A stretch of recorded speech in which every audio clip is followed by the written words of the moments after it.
ইতিহাসের পাতায় এমন কিছু রহস্য লুকিয়ে থাকে যার উত্তর দশকের পর দশক পেরিয়ে গেলেও অজানাই থেকে যায়।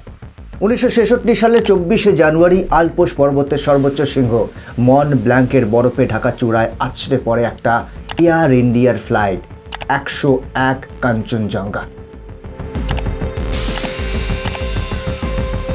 বিমানে থাকা 117 জন যাত্রীর প্রত্যেকেই প্রাণ হারান। সাধারণ দৃষ্টিতে এটি ছিল একটি মর্মান্তিক বিমান দুর্ঘটনা, কিন্তু এই 117 জন যাত্রীর মধ্যে এমন একজন মানুষ ছিলেন যার মৃত্যু শুধু একটি পরিবারের নয়, বরং একটি গোটা দেশের ভবিষ্যৎকে অন্ধকারের দিকে ঠেলে দিয়েছিল। তিনি ছিলেন ডক্টর হোমি জাহাঙ্গীর ভাবা, ভারতের পারমাণবিক কর্মসূচির জনক।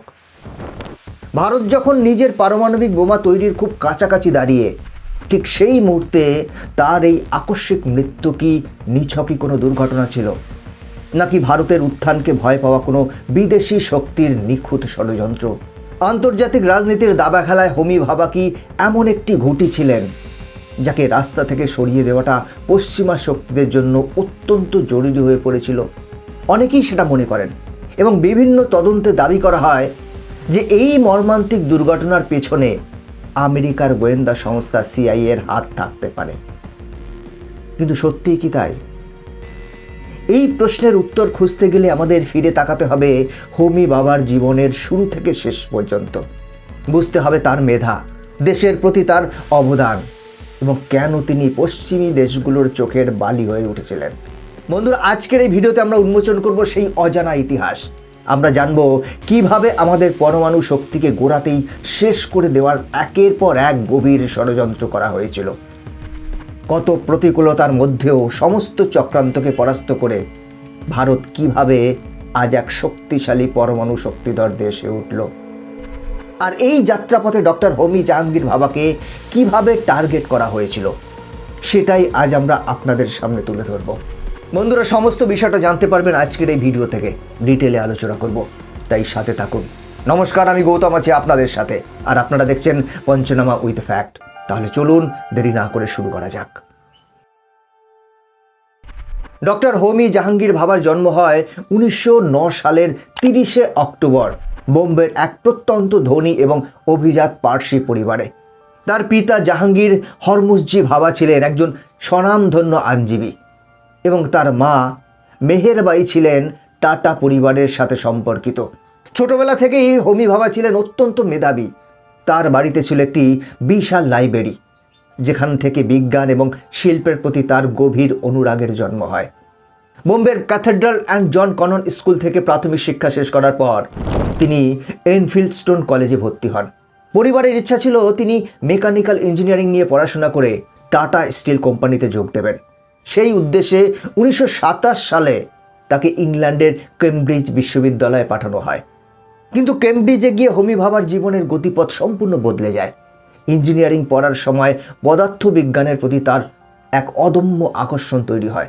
পল ডিরাক, নিলস বোর এবং আর্থার কম্পটনের মতো বিশ্ববিখ্যাত বিজ্ঞানীদের সান্নিধ্যে এসে তিনি বুঝতে পারেন যে তার আসল গন্তব্য ইঞ্জিনিয়ারিং নয়, বরং থিওরিটিক্যাল ফিজিক্স। তিনি তার বাবাকে চিঠি লিখে জানান যে ফিজিক্সই তার জীবন এবং তিনি এই বিষয়ে গবেষণা করতে চান। বাবার শর্ত ছিল ইঞ্জিনিয়ারিংয়ে প্রথম শ্রেণীতে উত্তীর্ণ হলে তবেই তাকে ফিজিক্সে পড়ার অনুমতি দেওয়া হবে। হোমি ভাবা সেই শর্ত পূরণ করেন এবং 1933 সালে নিউক্লিয়ার ফিজিক্সে ডক্টরেট ডিগ্রি লাভ করেন। কেমব্রিজে থাকাকালীন তিনি কসমিক রে বা মহাজাগতিক রশ্মি নিয়ে যুগান্তকারী গবেষণা করেন, যা পরবর্তীকালে ভাবা স্ক্যাটারিং নামে বিশ্বজুড়ে পরিচিতি লাভ করে। মাত্র 31 বছর বয়সে তিনি রয়্যাল সোসাইটির ফেলো নির্বাচিত হন, যা ছিল একজন ভারতীয় হিসেবে এক বিরল সম্মান। তার সামনে তখন বিদেশের সেরা বিশ্ববিদ্যালয়গুলোতে কাজ করার হাতছানি, কিন্তু নিয়তির পরিকল্পনা ছিল অন্যরকম। 1939 সাল, দ্বিতীয় বিশ্বযুদ্ধ শুরু হওয়ার ঠিক আগে হোমি ভাবা একটি সংক্ষিপ্ত ছুটিতে ভারতে আসেন, কিন্তু যুদ্ধ শুরু হয়ে যাওয়ায় তার আর ইংল্যান্ডে ফিরে যাওয়া সম্ভব হয়নি। এই আটকে পড়াটাই ভারতের জন্য এক আশীর্বাদ হয়ে দাঁড়ায়।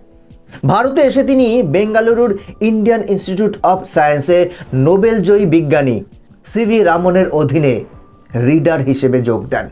এখানে কাজ করার সময় হোমি ভাবা গভীরভাবে উপলব্ধি করেন যে স্বাধীন হতে চলা ভারতকে যদি বিশ্বের বুকে মাথা উঁচু করে দাঁড়াতে হয়, তবে বিজ্ঞান ও গবেষণায় স্বয়ংসম্পূর্ণ হতে হবে।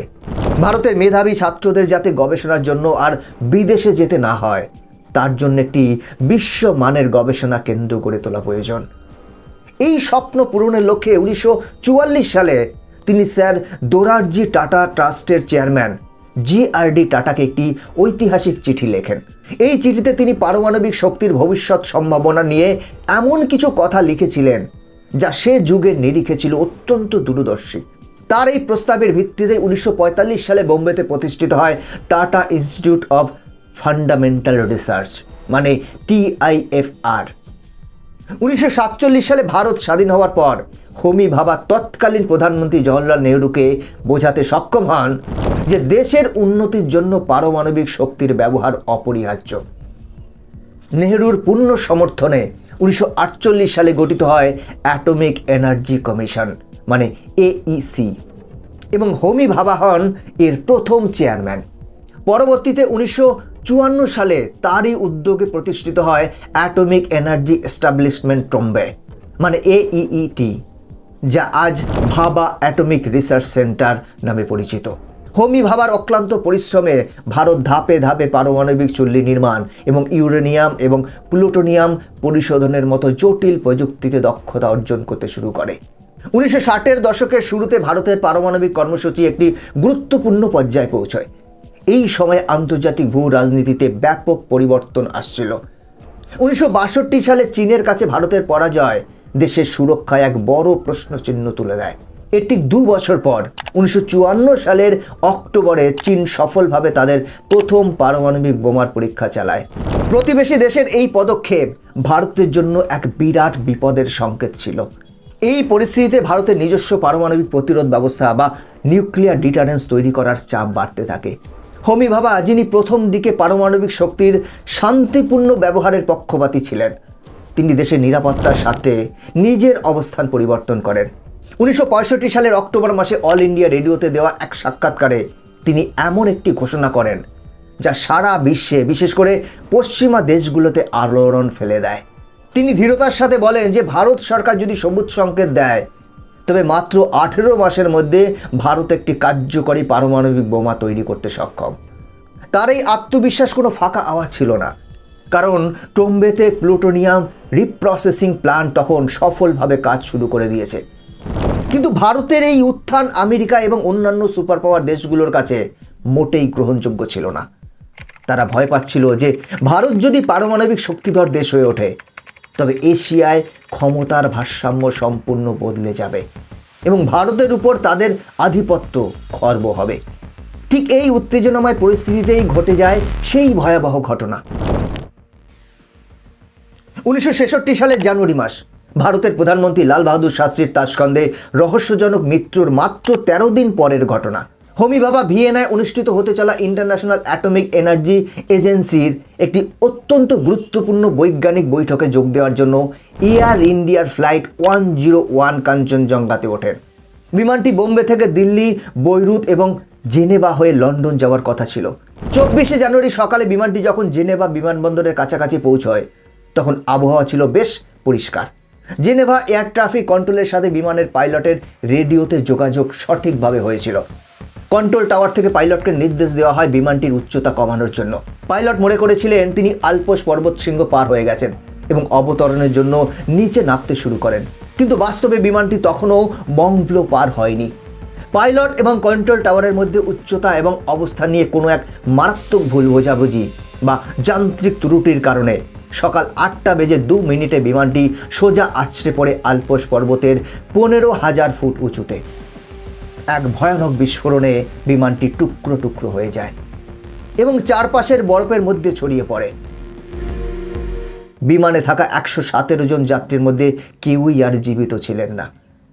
ভারতের পারমাণবিক স্বপ্নের প্রধান কারিগর ডক্টর হোমি ভাবাকে চিরতরে হারিয়ে ফেলে ভারত।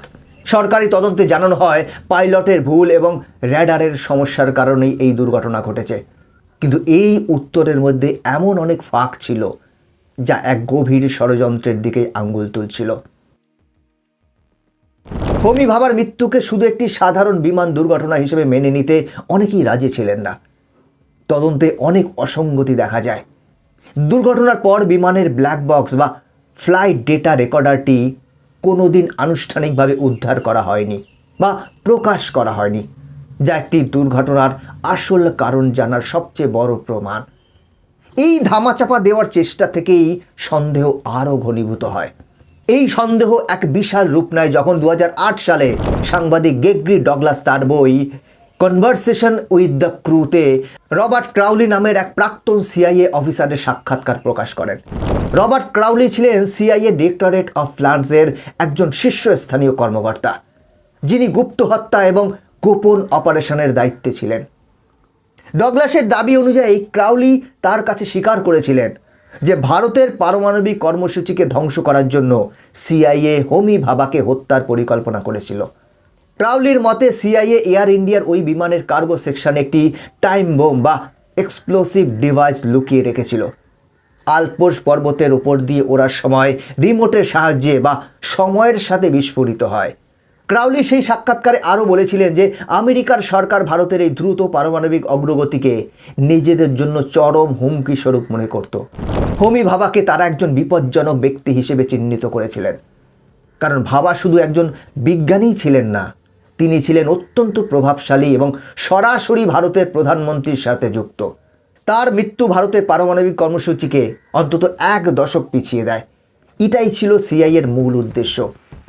কাকতালীয়ভাবে হোমি ভাবার মৃত্যুর কিছুদিন আগেই প্রধানমন্ত্রী লাল বাহাদুর শাস্ত্রীর মৃত্যুও ছিল অত্যন্ত রহস্যজনক। অনেকেই মনে করেন ভারতের এই দুই শীর্ষ ব্যক্তির মৃত্যু একই আন্তর্জাতিক ষড়যন্ত্রের দুটি আলাদা অংশ। যদিও আমেরিকা সরকার বা সিআইএ কখনোই এই দাবি স্বীকার করেনি, কিন্তু পারিপার্শ্বিক তথ্য প্রমাণ এবং আন্তর্জাতিক রাজনীতির সমীকরণ এই ষড়যন্ত্র তত্ত্বকে পুরোপুরি উড়িয়ে দিতে দেয় না। ডক্টর হোমি জাহাঙ্গীর ভাবার মৃত্যুর সাথে সাথে ভারতের পারমাণবিক কর্মসূচি সত্যিই একটি বড় ধাক্কা খেয়েছিল। তার মৃত্যুর পর ভারত সরকার পারমাণবিক বোমা তৈরির সিদ্ধান্ত থেকে সাময়িকভাবে পিছিয়ে আসে, কিন্তু হোমি ভাবা যে শক্ত ভিত তৈরি করে দিয়েছিলেন তা কখনোই ধ্বংস হয়নি। তার মৃত্যুর পর তার সেই অসম্পূর্ণ কাজের ব্যাটন হাতে তুলে নেন তারই সুযোগ্য ছাত্র এবং সহকর্মীরা, যাদের মধ্যে অন্যতম ছিলেন ভারতের missile man doctor APJ Abdul Kalam. Homi ভাবার দেখানো পথেই ডক্টর কালাম পরবর্তীতে ভারতের মহাকাশ এবং পরমাণু গবেষণাকে এক অনন্য মাত্রায় পৌঁছে দেন এবং ডক্টর ভাবার সেই স্বপ্নকে এক বাস্তব রূপ দেন। তার তৈরি করা প্রতিষ্ঠান এবং বিজ্ঞানীদের অক্লান্ত পরিশ্রমে হোমি ভাবার মৃত্যুর প্রায় 8 বছর পর 1974 সালে রাজস্থানের পোখরানে ভারত সফলভাবে তার প্রথম পারমাণবিক পরীক্ষা স্মাইলিং বুদ্ধ সম্পন্ন করে। পরবর্তীতে ডক্টর কালামের গুরুত্বপূর্ণ নেতৃত্বই ভারত বিশ্ব মঞ্চে এক অপ্রতিরোধ্য নিউক্লিয়ার পাওয়ার হিসেবে আত্মপ্রকাশ করে। আজ ভারত বিশ্বের অন্যতম শক্তিশালী পারমাণবিক দেশ। কিন্তু হোমি ভাবা যদি সেদিন বেঁচে থাকতেন তবে হয়তো ইতিহাস অন্য রকম হতে পারত।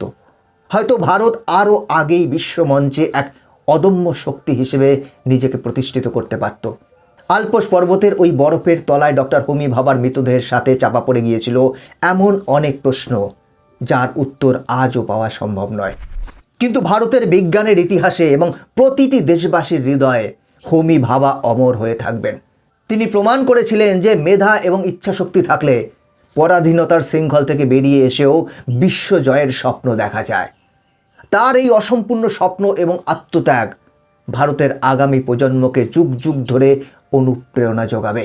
বন্ধুরা, আজকের ভিডিও এখানেই শেষ করব, কিন্তু তার আগে আপনাদের কাছে একটা প্রশ্ন। ডক্টর হোমি ভাবার এই মর্মান্তিক পরিণতি কি সত্যিই কোনো দুর্ভাগ্যজনক ঘটনা, নাকি এটি ছিল নিখুঁতভাবে পরিকল্পিত খুন? আপনাদের কি মনে হয় কমেন্ট করে জানাবেন। এরকমই ইনফরমেটিভ ভিডিও দেখার জন্য চ্যানেলটিকে সাবস্ক্রাইব করে বেল আইকনটি প্রেস করে রাখবেন। দেখা হচ্ছে পরবর্তী ভিডিওতে। ভালো থাকবেন, সাথে থাকবেন। নমস্কার।